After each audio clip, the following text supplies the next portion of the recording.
Hi, I'm Terrell Turner, the host of the Business Talk Library, and today I have another special guest on, Jody Padar. And the reason why I think this guest is special is because she is a radical CPA. Now, she'll explain what that is, but the thing that I like about this is that, when it comes down to business, your accounting and the finance department or person or service that you use for your business is very, very important if that person is willing to go beyond just being a back office number cruncher. And Jody definitely exemplifies that in the content that she shares and the work that she does. So welcome to the show, Jody. Thanks for having me. Excited to be here today. Absolutely, absolutely. Now, before we jump into, your business, tell us a little bit about, your background before Botkeeper. I've been in the accounting industry for over 20 years now, and basically started PW right out of school, went to a mid-sized firm after that, and realized that came off of a really bad tax season actually, and realized that mid-sized firms weren't really women friendly, right? Because if you're working 60 hours a week, it's really hard to have a family. My kids were little, and I said there's got to be a better way. And I left that mid-sized firm and I joined my dad, who had a he was a sole practitioner for all intents purposes. He had a corporate tax job, but then he would do taxes at night. And I left the firm and I joined him, and I said, Dad, I want to join you. I want to work with you. And he said to me, go find your own clients. And so I had to learn how to build a business. And 14 years later, a CPA firm that's completely digital, I built a business, and I learned how to do it during a time when people weren't talking about the cloud, and they weren't talking about remote work and online and all of that stuff. And so I was one of those early pioneers, and so that's why I'm radical, right? So and now take it a step further, and now we add in artificial intelligence and bots and everything else to make it to continue on the idea of radical. So right in the early days, it was really cloud, value, customer experience, and now we're adding next level radical, which is artificial intelligence and bots. Gotcha.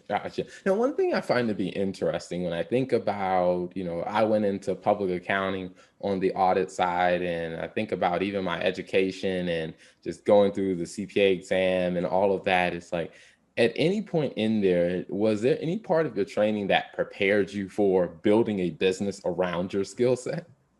Absolutely not.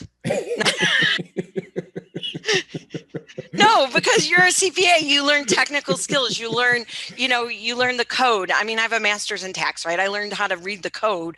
I didn't learn how to sell. I didn't learn how to market. I didn't learn how to develop relationships. Now, I would argue the fact that I grew up in a tax firm and that my dad always was having uh, advisory calls while I was at home, right? So tax advisory for a sole practitioner, he was helping people with their individual taxes at night. So I would argue that I grew up learning from him and hearing him be truly an advisor.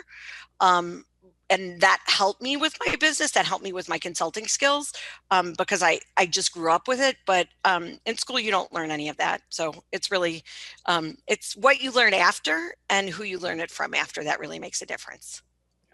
Gotcha. Now, with being, building a business and being early in that with, some of the, I guess you say the fundamentals behind the bot technology and the automation technology, what was it like, getting people to understand the value of it, because it probably wasn't popular when you first started, I guess, introducing people to it. What was it like just getting them used to what that meant and the value of it? So for me, it's funny because I didn't know any better. So I just did what I did, right? And if you think about it, like my journey is 10 years, I've been on the Accounting Today's most influential list, right? And social media was just starting. And so I started to write, I started to blog, and I started to tweet, and I started to talk about it. And I was very disruptive. And all these old school thought leaders didn't want to listen to me because I forget that I was disrupting their power, because to me it was about doing things right. And you forget that, industries are composed of power and money. And when that kind of shakes up, then people kind of get kind of ornery. And so And so I didn't know any better, which I think actually was a good thing for me because I think I would have been more intimidated. And I had nothing to lose because, like, I had this new firm that really, I mean, it was being built, but it wasn't like it was established or anything. So I would just go out there and scream it to the world that these tools were awesome and that they would fundamentally change how you would run your business, and that you could work from home, you could work less, you could make more money, and you could have a reasonable life as a CPA and as a working mother at that time, and that people connected to that, right? And so then yeah, and so then what happened is it just kind of grew and grew and grew, and ultimately now those thought leaders who used to like not believe me, you know, Mhm. they're spreading my stuff like it was theirs, right? Like they talk about it like they invented it, right? Oh yeah, let's talk about 10 years ago when you told me I was nuts, right? So it's like they think you're nuts, and then all of a sudden you become one of them. So whatever. It's all good, but it's funny because I think that had I known what I was up against, I would have never tried it, but I just didn't know any better. So it was just, it was the right thing to do. And, um, ideas can change the world. Mhm. Awesome. Now, speaking of your thought leadership, you've given you've given so many speeches just from what I've seen in your profile, from trainings to speaking at major events. Can you give us a little flavor of what have been some of those events that you've kind of spoken at and places where you've been able to express your viewpoints more? Yeah, so I've been, at the New York Accounting Show for Terrapin. I've been at the AICPA Engage event. I've been at Sage and all the big vendor events, Intuit, QB Connect, all of those, and I've spoken at those. But I think the coolest one was last year. I actually got to go to Singapore and speak internationally, and so that was kind of like a keystone moment for me to realize that my ideas had gone beyond just the United States, and that people in Singapore wanted to hear from me and learn from me. So that was pretty cool. So. Awesome, awesome. And then I also see that, in your background, there is the Botkeepers for Dummies. Tell us a little bit about that. Yeah, so Botkeeper for Dummies is my third book. I actually co-wrote it with a couple people here at Botkeeper, but it's actually a For Dummies book. So if you think about, the brand For Dummies, it was a big deal to write the book and to really learn how to write in a dummies format, which is very different than like a traditional book because you have to write it according to their brand specifics and so that it reads simple, right? Because that's the whole Mhm. idea of a For Dummies book. But it's my third book, and it's really about how bots and artificial intelligence have transformational value on a CPA firm and how they can help your firm really move forward. Because what they give you is they give you back capacity. And once you have capacity in your firm, then you can make all these other changes that we've been talking about for 10 years. But as CPAs, we get caught in the wheel and we can't make those changes because we're so busy serving clients and so busy doing taxes and all those things that it's hard to make changes. But when you start utilizing more technology, you have the ability to change. And then Botkeeper for Dummies kind of takes you along that path of what's next and how you can evolve your evolve your firm. And Mhm. so it was different. It was a different experience. And then I have my other two books, The Radical CPA, Okay. in that series. So. Okay, nice, nice. And now when it comes down to the services that your firm offers, so if someone was interested in doing business with you, what are the type of services they're looking for from your firm? Well, so my old firm, I actually served small businesses, right? And we were kind of your complete we coined ourselves your business best friend, where we did advisory, tax, payroll, bookkeeping, all of it, and really partnered with you to to build that small business. At Botkeeper, my role there is vice president of strategy.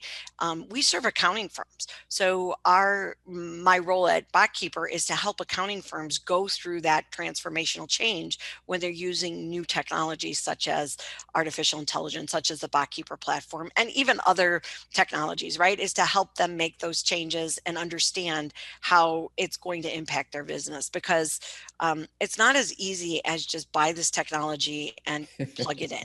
And there's process changes, there's culture changes, there's all those changes that have to really be intentional. And you have to think about it. You can't just say, okay, I'm going to just buy this technology and it's going to work. Because what happens is then you put really expensive technology on a broken business model and nobody wins.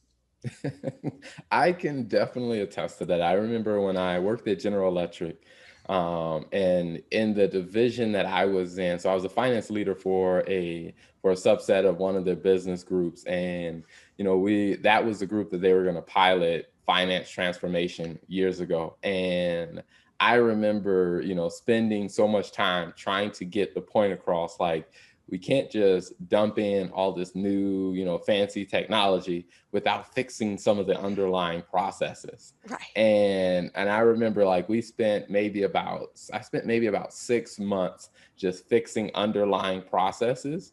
And some people were saying, well, this is moving too slow, it needs to move faster. And I'm like, trust me, I would love for it to move faster, but we got to fix these processes first. And by the time we did it, it was probably like the flagship model for that they use in other businesses to say, hey, this is how we should do it, because that part transitioned smoothly. And there were other parts of the business where they went really fast and just dumped the technology in, and it was a mess.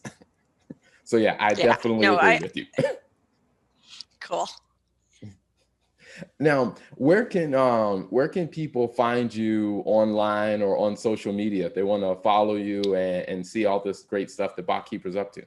So I'm everywhere. My tag is Jody Padar CPA, and you can connect with me on LinkedIn. I have almost 700,000 followers, so you can follow me there, right? You can follow me on Instagram. You can follow me on Twitter, and if you just want to like email, it's just Jody Jody at botkeeper.com, and I'm happy to help. I'm happy to share. I'm happy to really evolve our profession, because that's what my why is. My why is really about helping CPA firm owners realize that there's an opportunity by utilizing technology to have a better life, that you don't Mhm. have to work 60 hours a week all year long, which is really sad because you know how many firms do. Right. Yeah. And even in corporate finance departments, right? How many people work those crazy, crazy hours, and they can't stop to see that there are better options out there. And so Mhm. it's my job to help them see those, the light, to know that you Awesome. really can do more things with less time. Awesome. Awesome. Now, you did also mention before we got started about, you also host your a show as well. Can you tell the audience a little bit about your show? Sure. It's a LinkedIn live show, and it's Thursdays at 12 Eastern. And basically, it's me interviewing all different kinds of people in the accounting profession, right? So either they're consultants to the profession, or they're practitioners in the profession, or even like leadership coaches and things like that. So, like during the pandemic, we did a lot on leadership and like just showing up and what it was like to be a financial first responder, which is what we were, right? As everything was kind of crumbling, CPAs were the ones on the front lines helping these businesses Mhm. survive. And so, like, we do leadership things, just really anything that's of interest to, I would say, the CPA profession will be on that show, and just me asking questions, because that's how you learn. Gotcha. Gotcha. Awesome. Now, before we wrap up, there's one question I like to ask every guest that comes on is when you think about, your profession, you think about your journey, what's, two pieces of advice that you think other business owners should know? So I think there's something to be said about not giving up. And when I say that is a lot of people, well, I shouldn't say a lot of people don't know. So, some people don't know that it took me 5 tries to pass the CPA exam, right? So when you think about it, like a lot of people might have taken the test and given up, or taken it twice and given up. And granted, when I took it, it was different. Like you had to pass Mhm. all 4 parts at the same time, whatever. But anyways, it took me 5 times to pass that test. And now look where I'm at. Where am I at today? I've been on this most influential list for the last 10 years. And, it really isn't representative of what you can do and the lives you can change. It's just a stupid test that you have to pass, right? So that would be one thing, is don't let those roadblocks stop you. And then I think the next thing is just never stop learning, because the minute you graduate from school, whatever you learned is obsolete anyways. So you just gotta like, and you can't leave it up to your firm to teach you. You've got to be connected on LinkedIn. You've got to read. You have that curiosity, and find whatever you can to learn from other professionals. Ask them questions. Don't be afraid to, because it's only up to you to figure out how you're going to move forward yourself. If you wait for your firm to teach you something, you're never going to learn, because it's not in their best interest, right? Because it's in their best interest to work you to get more work done. And so it has to be in your best interest, and you have to be the one who takes that step to say, hey, I want to go to this class, or I want to learn this, or I need to know more about this, because the world's ever changing, and what we're doing today is not what we're going to be doing tomorrow. Awesome. Well, Jody, thank you so much for coming on the show. We'll definitely include the link so people can find you online. They can check out your show, as well as, your series of books. And thank you so much, Jody, for coming on the show. Awesome. Thanks for having me. It's been fun. Thank you for tuning in to the Business Talk Library. If you like our content, be sure to follow us on social media. And if you want to see more of our exclusive content, you can subscribe and become a member on patreon.com/Business Talk Library. Hey, the Business Talk Library is the place where business makes sense.